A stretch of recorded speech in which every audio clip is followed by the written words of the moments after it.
احنا جايين النهارده علشان نطلب ايد. هي اسمها ايه؟ اسمها ايه؟ اسمها شهناز.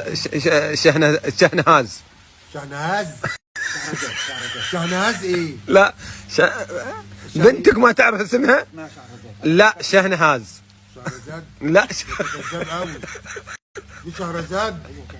انت شفت عارف شهرزاد شكلها عامل ايه؟ لحظة شهناز شهناز قلت لك انا عارف اسمها. ألف ليلة وليلة الملك كان ملك. لا لا لا لا هذا كذاب، هذا قلت لك انا ما عليك من عمك. شهنهاز. لا يا شهرزاد، هي اسمها شهناز وبندلعها ونقول لها يا شهرزاد. لا شهر، شهر، هي شهر بصراحة.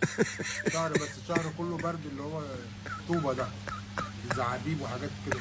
المهم يا عمي احنا عايزين نطلب ايد شهريار. ما بشهر. احنا جايين النهارده عشان نطلب ايد شهرزاد، ولو ايديها مش فاضيه ممكن ناخد رجليها يعني.